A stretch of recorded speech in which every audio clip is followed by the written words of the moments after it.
Let's take a look at this multiple choice question from farhatlectures.com.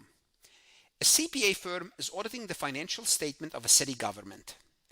The lead auditor owns municipal bond issued by the same city. What type of independence threat does this situation represent under GAGAS?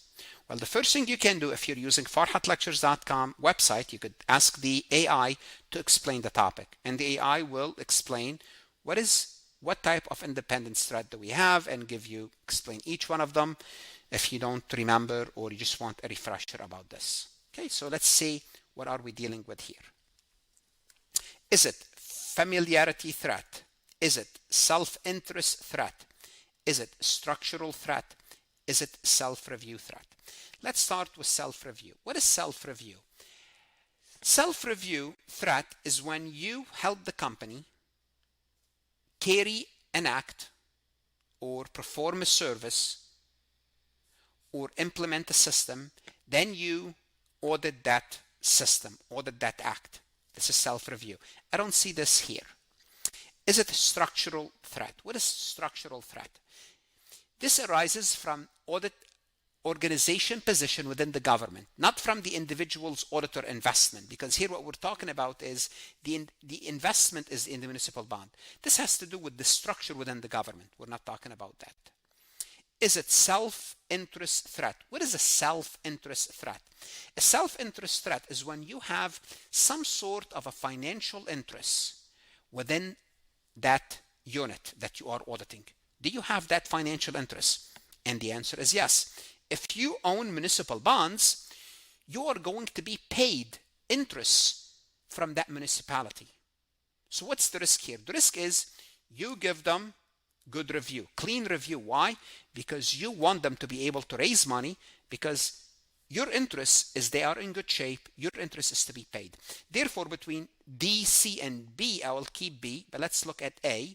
A is familiarity threat. Is this what we are discussing here? No.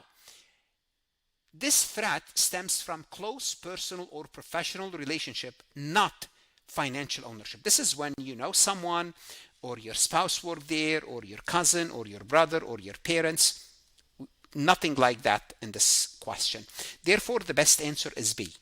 Now, also on Farhat Lectures, if you would like to, you could ask AI to explain the answer choices a little bit further, explaining the correct and incorrect answer. And for additional practice, you could ask the AI to create a similar MCQ to test your knowledge about independence threat. What should you do now? Whether you are a CPA exam candidate, accounting student, farhatlectures.com, where you have additional resources, lectures, podcast lessons, AI, quizzes, lectures, once again, supported by Farhat team. Start your free trial if you have not started yet. Good luck, everyone, and God bless. Want to see more CPA exam multiple choice questions solved step by step? At farhatlectures.com, you will get hundreds of video solved MCQs step by step, including previously released AI CPA questions, previously released AI CPA simulation, in-depth lectures and resources to prepare for the CPA exam, AI tools that's going to help you study smarter, not harder, CPA exam podcast lessons where you can learn on the go. And also you will get the personal guidance of support of Farhat and his team. If you are serious about passing the CPA exam, this is your next step. Visit the website farhatlectures.com, start your free trial, and I hope to see you on the website.